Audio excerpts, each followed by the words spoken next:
Jadi sebenarnya isu narkoba ini nggak cuma isu orang kota ya? Kalau yang klasik kan orang menggunakan karena diajak temen gitu. Standarnya gitu ya. Standarnya Ya kan gitu awalnya kan. diajak temen. Gitu kan. Atau dari keluarga broken home. Nggak ngerokok dok. Wah. Serius dok, nggak ngerokok. Oh ya? Nggak ngerokok sama sekali. Langka tuh. Tapi ganja. Oh ganja. Jadi rokoknya dia ya ganja. Apa sih di belakang adiksi ini gitu? Betul. Nih orang kenapa sampai larinya ke drugs, ke nabza? Mungkin ada traumanya yang seringkali ya kadang-kadang jujur aja ya, even tenaga kesehatan kita udah ngelihatnya adiksi nih gitu. Kita lupa ngelihat dia mungkin punya trauma-trauma yang harus diberesin juga. Betul dong.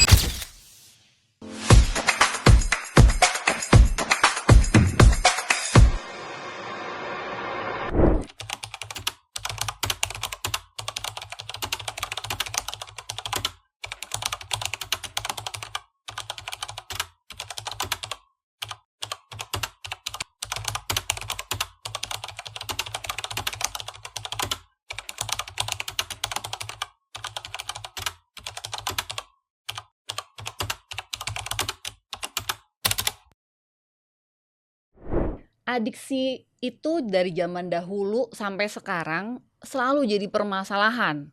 Dan gak hanya adiksi sebetulnya ya, permasalahan penggunaan zat, nabza atau istilah umumnya narkoba itu dari zaman bahla tuh udah ada yang namanya candu ataupun zat-zat yang memang bikin seseorang itu jadi kehilangan kemampuan kesadaran, kehilangan kendali diri dan berpengaruh kepada kehidupan. Nah, kali ini Hi People, saya akan mengajak diskusi seputar adiksi ya. Tapi serunya saya akan mengajak seorang konselor adiksi yang memang praktisi yang bekerja di bidang adiksi, dan kita mau cari tahu kayak gimana sih cara nanganin orang yang kecanduan atau mengalami adiksi terhadap zat ataupun narkoba. Saya sudah kehadiran tamu saya, Mas Pungki. Halo Mas Pungki. Halo dong, selamat siang, apa kabar? Apa kabar? Alhamdulillah baik. Alhamdulillah baik. Sehat ya? Alhamdulillah sehat. Alhamdulillah. Maaf lahir batin dulu dok. Maaf lahir batin. Lebaran. Thank you udah nyempetin hadir ke sini. Siap. Thank you banget karena kita mau bagi-bagi ilmu nih sebenarnya ya. Iya. Pengen tahu pengalaman Mas Pungki sebagai seorang konselor adiksi gitu ya. Bahkan mungkin orang ada yang nggak ngeh nih, ada profesi atau ada yang namanya konselor adiksi ya. Betul. Nah Mas Pungki ini nama lengkapnya biar nggak bingung ya orang ya. Iya. Mungkin nanti ada nama lengkapnya di bawah sini ya. Oke. Rahadianto ya nama aslinya. Kok bisa jadi Pungki sih? Itu saya juga masih bingung juga gitu ya. Kenapa orang tua saya ngasih nama Radianto tapi akhirnya panggilannya Pungki. Gitu ya. Jadi beda banget ya. Beda banget. Mas Pungki ini sekarang jadi ketua Ikatan Konselor Adiksi Indonesia Nasional, gitu ya. Mentereng banget tuh. Alhamdulillah gitu ya. Sebetulnya di Indonesia ada berapa banyak sih konselor adiksi? Kalau yang terdaftar di Ikatan Konselor Adiksi Indonesia, sebetulnya saya mau bilang bahwa kita tersebar juga di cukup banyak wilayah, lebih dari 15 wilayah di seluruh Indonesia dok. Jadi kalau bicara jumlah, saya rasa jumlahnya cukup banyak ya. Banyak gitu ya. Tapi kan kita juga harus melihat bahwa ternyata kebutuhannya sebetulnya justru lebih banyak lagi sebetulnya. Yang membutuhkan bantuan konselor adiksi. Betul. Gitu. Jadi itu yang masih menjadi PR juga lah untuk kita semua. Gitu sih dok.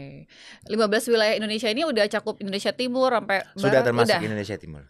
Lebih dari 15 dok. Lebih dari 15. Lebih 15. Keren juga. Udah berapa lama sih ada IKAI ini, Ikatan Konselor Adiksi Indonesia? Sebetulnya ini sudah dimulai dari teman-teman pendahulu senior saya sudah memperjuangkan dari 2010-an ya dok ya. 2010-an gitu ya. Tapi kemudian akhirnya mulai terbentuk itu, yang pertama itu kurang lebih 2016 kalau saya nggak salah. Kemudian kepengurusan selanjutnya itu di 2018. Kemudian dilanjutkan dengan 2022 dan sampai akhirnya yang terakhir kemarin ada pergantian pengurus di 2026 kemarin. Baru ini ya, baru menjabat nih ceritanya ya. Baru aja dok, duduk di kursi panas. Belum 100 hari pertama ya? Belum. Targetnya masih ada 100 hari ke depan gitu ya kan. Iya. Masih mau memperjuangkan ya, masih banyak yang harus program-program ya. Masih banyak. Oke, jadi kita baru lebih paham nih mungkin ya buat yang nonton ya audiens bahwa ada yang namanya konselor adiksi dan berarti kan teman-teman udah berproses cukup lama ya untuk punya ikatan bahkan nih, punya organisasi yang menaungi ya. Nah, berarti kan kebutuhannya tadi banyak gitu ya. Konselor adiksinya aja banyak. Berarti yang membutuhkan bantuan sebenarnya lebih banyak. Betul. Kalau Mas Pungki ngelihatnya nih sebagai seorang konselor adiksi, masalah adiksi di Indonesia tuh sebenarnya kayak gimana sih? Maksudnya apakah memang wah berat banget nih masalahnya atau sebetulnya ya biasa-biasa aja lah dibanding negara lain atau gimana? Pengen tahu aja nih kacamata seorang konselor adiksi. Iya, yang pasti karena saya berpraktik langsung ya dok ya, jadi saya juga melihat juga bahwa mungkin kalau sekarang ini mungkin udah nggak terlalu sering disebut dalam program pemerintah mungkin ya. Kan beda kalau misalnya beberapa tahun yang lalu di presiden sebelumnya gitu kan sampai ada tagline-nya apa namanya, Indonesia darurat narkoba gitu kan ya. Kalau mungkin kan sekarang kita udah nggak sering mendengar itu gitu kan, nggak sering mendengar slogan itu. Tapi ternyata masih sangat banyak sebetulnya. Masih sangat banyak, dan kalau tadi saya boleh sebutkan bahwa ketersediaan konselornya itu juga walaupun sudah tersebar di seluruh Indonesia, tapi kebutuhannya malah masih jauh lebih banyak sebetulnya. Kemudian ragam zat yang digunakan pun semakin bervariasi, gitu ya, semakin bervariasi. Belum lagi kalau misalnya kita bicara tentang geografisnya Indonesia gitu ya, kan celahnya banyak banget tuh dok. Celah untuk masuk itu kan banyak. Celah untuk masuk gitu banyak ya. Celah untuk masuk kan banyak gitu ya. Dan sekali lagi plus ditambah dengan keterbukaan informasi, kemudian bisa jualan online. Zaman sekarang ya. Zaman sekarang. Kalau zaman dulu kan masih ini ya, nggak ada jualan online. Ya? Masih ketemuan gitu kan, masih minik-minik, masih ngumpet-ngumpet. Kalau sekarang udah terang-terangan lewat online. Nah, itu kan tantangan-tantangan yang semakin bervariasi gitu sekarang. Jadi saya melihatnya memang selain orang yang terpapar dengan penggunaan zat juga tetap banyak, variasinya makin bervariasi, cara mendapatkannya makin mudah. Jadi itu malah jadi tantangan sebetulnya. Jadi tantangan. Jadi apakah bisa disimpulkan sebenarnya masalahnya itu dari dulu sampai sekarang masih sama besaran, masih sama? Kalau buat saya masih sama. Masih sama ya? Masih sama. Masih sama. Oke. Nah, ini disclaimer dulu ya bahwa kita akan membahas topik-topik seputar nafza atau narkoba atau zat. Ini bukan untuk mendorong orang untuk melakukan penggunaan atau mencoba, tapi untuk edukasi dan bahkan untuk mencegah serta menanggulangi dari penggunaan zat tersebut ya. Karena gue mau nanya tentang tren zat nih, tren narkoba zaman sekarang gitu ya. Kan memang nggak bisa dipungkiri bahwa tuh kayaknya memang ada tren-trennya ya nggak sih?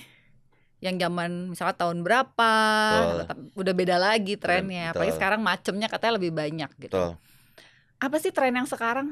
Kalau yang masih konsisten nih dok ya, yang masih konsisten dari dulu sampai sekarang tuh memang sabu, metamfetamin ya. Betul ya. Ganja masih konsisten. Oke. Obat depresan juga konsisten juga. Selain itu banyak zat-zat lain yang sekarang digunakan. Contoh nih dok, ini yang baru aja mungkin, nitrogen. Oh yang N2O itu ya? Itu kan? Iya. Itu kan baru tuh. Kayak zaman dulu kayak nggak tahu tuh apaan ya. Zaman dulu nggak tahu. Tapi kalau misalnya kita ngelihat di film, mungkin kalau dokter ingat dulu ada filmnya Jackie Chan sama siapa yang orang negro. Chris Tucker ya? Rush Hour. Bener? Rush Hour ya. Ada satu scene-nya mereka ke dokter gigi. Terus sama dokter giginya dipasang oksigen gitu, tapi terus nggak tahu salah tabung terus digedein, akhirnya mereka jadi ketawa. Oke. Itu si laughing gas itu ya. Betul. Gas laughing gas. Betul, laughing gas. Nah, itu kan itu relatif baru. Walaupun sebetulnya mungkin kalau di luar negeri mungkin itu udah relatif Udah lama. ada. Tapi itu sekarang akhirnya itu juga masuk ke Indonesia. Gitu kan. Jadi belum lagi kalau yang sekarang kan mungkin kalau di Amerika kan mungkin juga ada fentanyl dan lain-lain gitu ya, Dok ya. Kekhawatirannya kan biasanya Indonesia agak ketinggalan berapa tahun nih. Agak telat gitu. Jangan-jangan belum masuk gitu ya. Ya, kan kekhawatiran itu, Dok. Ya. Kekhawatirannya itu. Jangan-jangan nanti berapa tahun lagi bisa masuk. Nah, itu kan semakin beragam lagi gitu. Iya. Semakin beragam lagi. Itu yang tadi laughing gas itu kan wah, itu kan gampang banget itu iya, dibelinya ya. Ibaratnya aksesnya nggak yang harus diam-diam. Kan, betul. Nah, itu jadi yang saya sampaikan bahwa memang tantangannya makin bervariasi. Gitu. Jadi ya kalau kita nggak menyikapinya dari awal dengan lebih bijaksana ya kita juga harus bersiap tentang hal-hal yang mungkin akan terjadi di beberapa waktu mendatang kan, Dok. Iya. Dulu kan kita juga ngadepin epidemi opioid ya, heroin ya. Tapi sekarang udah bisa dibilang udah, sepanjang yang aku tahu sih sekarang udah nggak ada. Kalaupun ada jumlahnya sedikit banget ya. Sedikit sekali. Karena mungkin saya masih ketemu beberapa orang yang menyatakan bahwa mereka masih pakai heroin. Nah, terus kita tanya, dari mana? Serius loh? Dari mana dapatnya? Ada di sini. Wah, beneran ada. Udah berarti kan masih ada, tapi memang jumlahnya sedikit. Lebih sedikit dibanding dulu ya. Ya, jumlahnya lebih sedikit dibanding dulu. Iya, tapi yang konsisten sekali lagi, Dok. Sabu. Konsisten. Ganja konsisten. Obat konsisten. Itu gitu. Yang masih jadi masalah ya. Betulnya ya. Nah, tapi kalau misalnya teman-teman konselor nih ngelihatnya, apakah ini tergantung nih zat apa nih yang digunakan gitu ya. Artinya kan memang ada zat tertentu yang lebih adiktif. Ada yang kalau yang ganja mungkin dia rekreasional kayak gitu. Apakah hal itu juga jadi poin perhatian juga untuk teman-teman konselor? Pada intinya kalau kami sebenarnya memandangnya apapun itu zat yang digunakan pasti punya resiko kecanduan, Dok ya. Gitu ya. Mau amfetamin, mau depresan, mau opioid gitu. Punya resiko kecanduan yang tinggi sebetulnya. Dan menarik juga sebenarnya, Dok, saya 2 minggu yang lalu saya sempat baca berita gitu ya. Ada lagi penelitian terbaru yang mengatakan bahwa pada intinya menggugurkan penelitian sebelumnya yang mengatakan bahwa penggunaan ganja rekreasional ternyata dampaknya nggak signifikan untuk pengobatan. Untuk pengobatan medical ya, betul. Cannabis itu ya? Kan ada tuh kemarin-kemarin, Dok ya, gitu ya, penggunaan ganja untuk keperluan medis gitu ya. Tapi saya baru 2 minggu yang lalu saya baca berita, ternyata ada penelitian yang terbaru malah menggugurkan itu. Jangan bukan untuk medis gitu ya. Maksudnya manfaat medisnya nggak terlalu besar. Nggak terlalu signifikan. Dan akhirnya kekhawatirannya kan disalahgunakan, Dok ya. Yang harusnya diberikan dengan dosis sekian, tahu-taunya pas sampai rumah bisa double atau 3 kali lipatnya gitu kan ya. Nah, itu yang jadi kalau buat kami sebetulnya kami melihatnya apapun itu zat yang digunakan, risiko kecanduannya itu pasti ada. Nah, tapi untuk memastikan bahwa dampaknya ini mungkin lebih besar, lebih berbahaya, saya mungkin serahkan kepada tenaga medis tuh untuk menentukan itu. Untuk menentuin ininya ya, tingkat atau derajat ininya ya. Betul. Gangguannya lah. Betul. Ya, substance use disordernya. Betul. Dan biasanya teman-teman konselor ini kalau nanganin kasus gitu, apakah yang memang contohnya dari dokter atau psikiater yang memang ngerujuk karena ini udah butuh bantuan yang lebih intensif gitu, ataukah memang siapapun bisa langsung akses saja, gue butuh konseling adiksi nih? Sebenarnya siapapun bisa mengakses sih, Dok, gitu ya.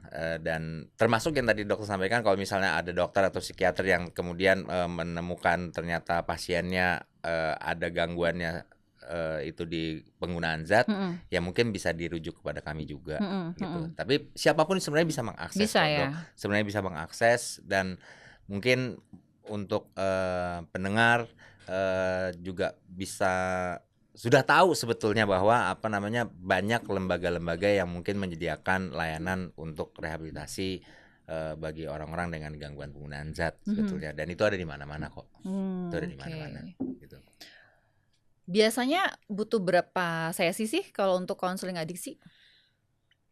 Kalau dari saya sih, Dok, sebetulnya kita melihat kebutuhannya.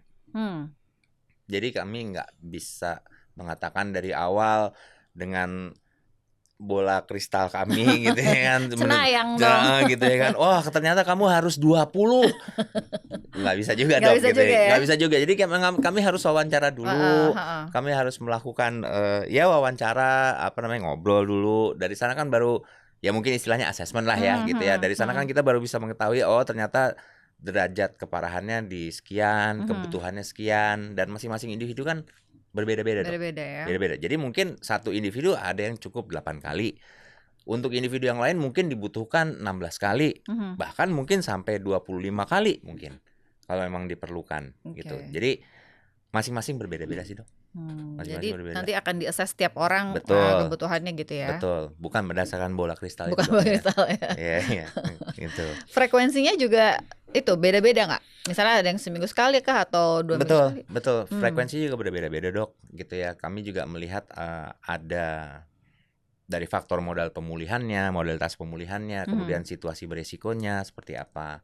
Khususnya apalagi kalau misalnya yang bersangkutan mengaksesnya layanan rawat jalan. Nah itu kan yang bersangkutan kan masih terpapar dengan situasi beresikonya tuh, gitu ya. Nah tentunya kami juga mempertimbangkan, oke, kalau mau seperti ini pertemuannya seminggu sekali cukup nggak ya? Oh ternyata karena situasi beresikonya masih cukup tinggi, mungkin kita harus seminggu 2 kali dulu atau 3 kali dulu dalam jangka waktu 1 bulan. Nanti setelah itu kita lihat perkembangannya, kalau misalnya oke, nanti mungkin di bulan kedua atau bulan ketiga berkurang jadi 1 minggu sekali atau 2 kali. Begitu seterusnya, Dok. Situasi berisiko tuh kayak gimana? Contoh nih, Dok, kan ada orang menggunakan, kalau yang klasik kan orang menggunakan karena diajak temen gitu. Standarnya gitu ya. Standarnya kan awalnya gitu kan, diajak temen. Gitu kan. Atau dari keluarga broken home. Gitu ya. Itu pelarian gitu ya. Iya, gitu kan ya. Tapi kan ternyata banyak juga teman-teman ternyata terpapar penggunaan zat itu karena faktor situasi di rumah yang kelihatannya itu baik-baik aja. Baik-baik aja, tapi ternyata di balik baik-baik itu mungkin ada tekanan, mungkin ada trauma dari satu anggota keluarga ke anggota keluarga yang lain, dan mereka bukan broken home, mereka keluarga yang utuh aja sebetulnya. Utuh aja, tapi ternyata dari sana menimbulkan situasi beresiko bagi si orang yang menggunakan ini. Mendengar bapak ibunya konflik, melihat mungkin kakaknya atau bahkan yang bersangkutan sendiri mengalami kekerasan, sehingga kembali ke rumah situasi nggak nyaman. Dari situasi nggak nyaman, akhirnya memilih untuk ada dalam kamar. Ada dalam kamar, nggak punya aktivitas, gabut. Kayaknya nyoba ini boleh. Udah gitu dicoba, rasa sakitnya berkurang. Jadi awalnya kayak self-medicated gitu ya, self-medication. Nah itu kan kebiasaan kita juga tuh, Dok, self-medicated. Gitu ya, ngobatin diri sendiri ibaratnya. Iya, Dok, ya kan, minum obat sakit gigi, minum obat satu, udah ini. Ngira-ngira sendiri ya. Udah ini, tapi minggu depan kayaknya minum satu kurang nih, nambah lagi satu aja boleh kali ya. Lama-lama kan minum 3, minum 4 baru gitu, Dok. Jadi kan mungkin itu kebiasaan kita juga, Dok, ya. Mungkin ini juga bisa menjadi edukasi juga buat kita sama-sama, Dok, ya. Betul. Bahwa memang kita punya kecenderungan untuk mengobati diri sendiri tanpa melihat anjuran yang sudah diberikan. Tepatnya gitu kan, gimana gitu ya. Itu sih, Dok. Bener sih, karena kan banyak kayak misalnya ya klien yang cerita misalnya dia awalnya susah tidur terus minum alkohol gitu kan, kayak buat ngebantu tidur, lama-lama adiksi kayak gitu ya. Betul, Dok. Jadi self medication yang ya salah kaprah gitu. Kalau menurut saya sih sangat salah kaprah ya, Sangat Dok, salah ya. kaprah. Sangat salah kaprah. Karena menimbulkan masalah baru kan. Betul. Maksudnya mau ngatasin masalah tapi jadi nambah masalah baru. Kelihatannya aja masalahnya jadi berkurang. Iya. Tapi ternyata kalau mau dilihat lebih objektif, ternyata malah masalahnya jadi bertambah. Itu sih, Dok. Tapi Mas mungkin setuju gak sih kalau misalnya ada orang yang bilang gini, oh kalau yang namanya kecanduan atau adiksi itu tuh biasanya di awalnya mulai rokok dulu, terus ganja, terus ini. Jadi kayak ibaratnya kayak ada step-stepnya. Iya. Menurut lo gimana? Memang saya sejujurnya saya juga nggak tahu juga ya penelitiannya sudah ada apa belum yang emang menetapkan seperti itu gitu. Tapi memang kalau saya melihatnya memang kebanyakan, saya nggak ngomong semuanya, Dok, ya. Kebanyakan emang dimulai dari ngerokok dulu. Karena juga ngerokok kan sebetulnya nyandu juga ya. Nyandu, adiksi nikotin kan. Ya, tapi saya masih ngerokok juga dong gitu ya. Gue tau banyak teman-teman konselor. Iya kan, teman-teman konselor lu masih pada adiksi nikotin. Iya. Saya harus akui itu. Harus diakui ya, susah ya. Iya. Berat ya itu ya. Iya.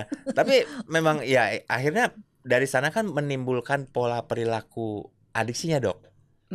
Gitu ya. Ngebentuk pola perilakunya ya, pola gitu ya, pola perilakunya. Tapi kalau mungkin kalau misalnya dokter atau ya apa teman-teman medis yang lain punya penelitiannya kan akan sangat lebih tepat tuh, Dok. Lebih tepat ya kalau memang ada. Kayaknya belum ada sih setahu gue ya. Nah, gitu kan, Dok. Belum pernah baca juga. Nah, gitu kan, Dok, gitu. Tapi memang kalau dari pengalaman saya pribadi, saya melihatnya memang lebih banyak yang emang awalnya rokok dulu. Walaupun saya juga pernah menangani klien saya yang nggak ngerokok, Dok. Wah, serius, Dok, nggak ngerokok. Oh ya? Nggak ngerokok sama sekali. Tapi, langka tuh. Tapi ganja. Oh, ganja. Jadi rokoknya dia ya ganja. Oh gitu. Setelah berhenti tuh ngobrol sama saya tuh, saya tanya, ini serius nggak ngerokok? Enggak. Nggak kepengen, enggak. Jadi buat dia itu kalau dia mau ngerokok ya dia ganja. Gitu. Iya. Agak jarang ya nggak starting dari rokok ya. Saya pernah, Dok, bener, Dok. Ada ya ternyata ya. Tapi ya memang hanya 1-2 ya. Iya. Yang lainnya kebanyakan memang awalnya merokok dulu. Gitu. Tapi saya jadi tertarik tadi kan Mas Buki bilang ya, saat kita bahas situasi berisiko ternyata mungkin dia datang dari rumah atau keluarga yang memang ada tekanan, ada trauma ya, isu ya. Karena waktu itu saya sempat ikut pelatihan juga tuh, trauma informed care. Betul. Bahwa ternyata sekarang layanan-layanan adiksi juga kita harus kayak mulai berpikir apa sih di belakang adiksi ini gitu. Betul. Nih orang kenapa sampai larinya ke drugs, ke nafza, mungkin ada traumanya yang seringkali ya kadang-kadang jujur aja ya, even tenaga kesehatan kita udah ngelihatnya adiksi nih gitu. Kita lupa ngelihat dia mungkin punya trauma-trauma yang harus diberesin juga. Betul, Dok. Kan adiksi penggunaan zatnya itu kan kalau buat saya itu hanya salah satu output, Dok. Output yang lain kan mungkin bisa perilaku yang lain, Dok. Misalnya adiksi main game, judol, gitu kan. Jadi penggunaan zatnya itu sendiri itu hanya outputnya aja, Dok. Salah satu outputnya aja, gitu. Tapi rentetan di belakangnya awalnya itu yang mungkin harus dilihat dulu kan, Dok, kan? juga ya. Gitu kan, Dok, ya. Jadi dan mungkin sama juga dengan perilaku adiksi yang lain, Dok. Perilaku game online atau judi online. Mungkin kita juga harus melihat ke belakangnya dulu juga kan, Dok. Gitu ya. Apa yang membuat mereka akhirnya memutuskan mereka melakukan itu dan kemudian akhirnya menjadi satu pola buat mereka. Iya. Mereka nyari dopaminnya lewat cara kan itu gitu, gitu kan? ya. Gitu kan, Dok, kan ya. Jadi ya sekali lagi penggunaan zat kalau buat saya itu hanya salah satu outputnya aja. Tapi kalau perilaku adiksinya sendiri sebenarnya nggak cuma hanya itu aja, berkembang kemana-mana. Oke. Nah mungkin itu bisa menjadi catatan juga sebetulnya, Dok. Iya. Gitu. Jadi perilaku adiksinya ternyata nggak cuma zat aja loh. Dan banyak nggak yang sekarang dua-duanya, misalnya zat itu juga dia, Dok. Ada. Itu dia, Dok. Itu yang jadi fenomena selanjutnya. Akhirnya adiksinya nggak hanya zatnya aja, tapi karena pada saat dia menggunakan zat, ternyata dia melakukan aktivitas lain yang mungkin sekarang lebih banyak terjadi adalah mereka judi. Oke. Mau online kayak mau offline Langsung. kayak mau langsung kayak gitu ya. Tapi mereka melakukan judi dan itu mendorong dopamin lagi. Dan mereka mencari-cari terus sensasi itu sehingga akhirnya ya perilaku adiksinya nggak cuma penggunaan zat tapi juga yang lain juga. Yang lain, yang perilaku ya. Yang perilaku. Begitu juga yang main game, Dok. Game juga ya. Ya misalnya kayak tadi saya katakan bahwa yang masih konsisten adalah sabu. Biasanya orang menggunakan sabu kemudian mereka jadi agak sulit tidur misalnya gitu. Pada saat mereka sulit tidur mereka nggak tahu lagi mau ngapain, akhirnya main game. Akhirnya main game itu pun menjadi salah satu ritual yang harus dilakukan kalau mereka menggunakan sabu. Oh, jadi ada pairing ya, jadi pasangan ya. Jadi ada pasangan ya kan Dok, gitu kan. Jadi sekali lagi yang sekarang itu adalah ya penggunaan zat, terus kemudian ada perilaku lain yang mengiringi itu, Dok. Nah, itu yang jadi tantangan selanjutnya juga kan, Dok. Gitu. Kalau kayak porn gitu, porn addiction bisa jadi juga, Dok. Ada nggak? Case-nya pernah nggak? Maksudnya yang zat terus juga. Kalau saya pribadi secara praktik saya belum pernah yang klien saya porn adiktif itu belum ya. Belum ada. Tapi saya punya teman yang menangani kasus seperti itu, Dok. Porn adiktif juga. Gitu. Jadi ada penggunaan dan kemudian ada ini juga porn activity-nya. Iya. Gitu. Nah, itu beriringan juga tuh, Dok. Jadi sekali lagi apapun itu adiksinya maaf.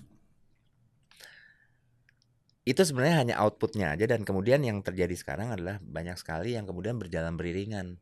Nggak cuma satu perilaku adiktif aja. Jadi ada perilaku-perilaku lain yang bisa berjalan beriringan, Dok. Iya. Nambah pusing ya Nambah pusing. Nambah pusing kita ya. Nambah pusing, nambah tantangan. Tapi ya itu yang terjadi kan, Dok ya. Iya, mau nggak mau gimana pun itu juga tugas kita semua sih, Dok. Kalau menurut aku sih, Dok ya, untuk menyikapi fenomena seperti itu. Kalau Mas Pungki ngerasanya kita perlu lebih fokus ke pencegahan atau penanganan ya? Jelas pencegahan, Dok. Pencegahan? Jelas pencegahan. Kan mencegah lebih baik daripada mengobati, Dok. Iya kan? Tagline zaman dulu masih berlaku ya? Itu masih berlaku, Dok. Dan itu saya setuju, Dok. Setuju ya? Itu saya setuju. Mencegah akan lebih baik daripada mengobati.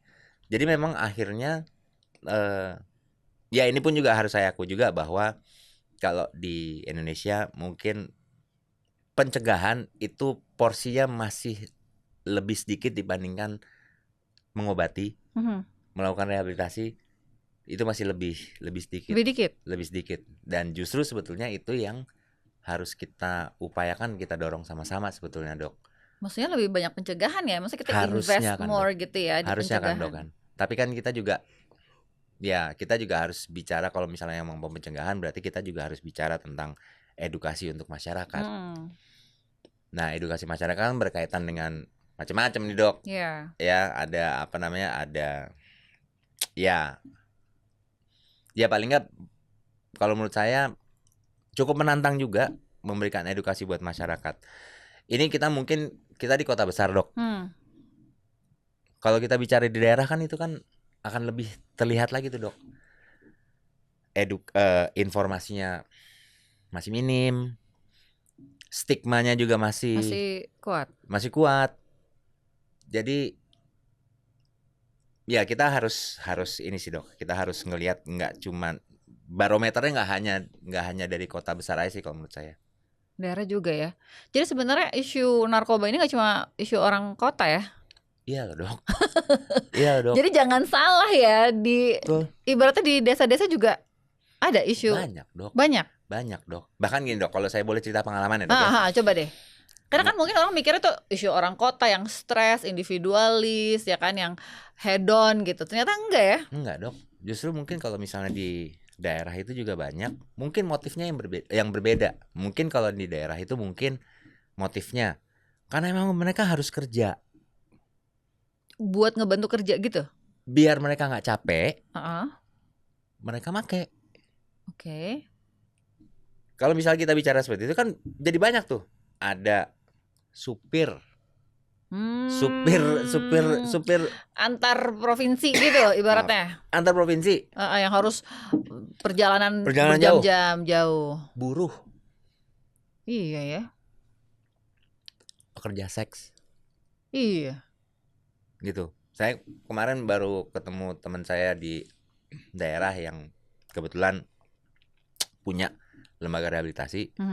Saya ketemu dengan klien perempuan gitu ya. Kebanyakan mereka adalah pekerja seks. Kemudian usia di bawah umur tapi sudah menikah dan kemudian pisah karena maaf, alasan ekonomi ya. Sekali lagi mungkin tidak resmi sebagai pekerja seks tapi mungkin mereka ya secara nggak langsung lah. Nah, untuk itu aja kan juga bisa online juga sekarang, Dok. Kan ada aplikasinya tuh ya kan. Ya kan, itu berbahaya juga tuh ya kan, kayak gitu ya kan. Kan ada aplikasinya, Dok. Jadi sekarang semua serba gampang ya ibaratnya. Serba gampang, Dok. Ya kan, punya aplikasi aja udah. Tinggal modal wifi doang. Udah. Nah, itu banyak juga, Dok. Itu banyak juga. Jadi sekali lagi maksud saya, kalau buat saya sih nggak bisa kita hanya melihat dari barometernya hanya di kota besar. Justru yang di wilayah itu yang lebih tersebar di mana-mana di Indonesia ini, itu yang mungkin bisa menjadi catatan penting sebetulnya. Iya, gue nggak kepikiran loh sampai ke situ tuh, bahwa memang ternyata ya ada isu-isu seperti itu ya yang mungkin belum terjamah nih. Betul. Belum terjamah buat kita tangani gitu. Betul. Ya kan? Dan itu saya pribadi juga saya lumayan ini juga. Wah, ini ya yang begini. Kan tantangannya beda nih, Dok. Iya. Karena tantangannya beda kan berarti kita juga berpikir layanannya pun juga harus menyesuaikan dengan kebutuhannya mereka dong. Betul. Gitu kan ya. Nah, itu kan menjadi ya sekali lagi menjadi tantangan baru buat saya pribadi. Ya mungkin selama ini saya kerja di Jakarta. Jadi ya lingkupnya, motifnya, penggunaannya mungkin motif di kota besar gitu ya. Nah, begitu ke wilayah atau ke pelosok daerah gitu ya, itu banyak lagi hal-hal yang lain, Dok. Karena kalau udah ngomongin motif ekonomi, kita ikut pusing ya gimana. Maksudnya mereka Betul. Mereka kan akan mengeluh kesahkan bahwa mereka lakukan itu untuk makan, untuk hidup. Betul. Gitu kan. Betul. Nah, itu tuh yang memang ya perlu banyak pihak lah ya mengatasi isu-isu seperti ini ya. Betul, Dok. Sangat banyak sebetulnya pihak atau pemangku kepentingan, pemangku kebijakan yang sebetulnya memang harus concern dengan masalah seperti ini sebetulnya. Gitu.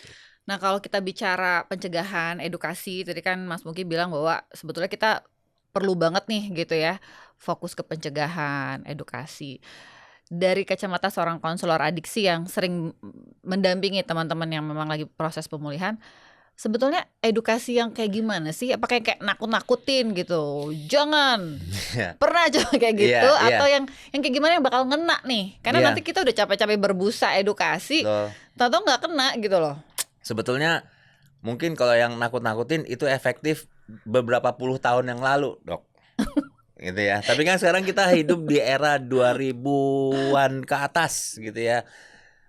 Teknologi informasi sangat deras gitu ya.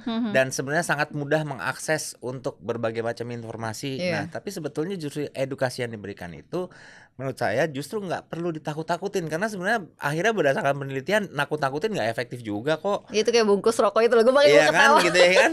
Dengan segala kanker dan tracheostomy ini kebuka tetap aja ngerokok banyak. Tetap aja ya kan, warung ngebul sambil iya kan gitu ngeliat kan fotonya doang. Iya, tapi justru yang kalau menurut saya yang perlu didorong adalah sebetulnya hidup sehat itu bukan hidup sehat, ya tidak terpapar penggunaan itu sebetulnya sangat banyak keuntungannya kok.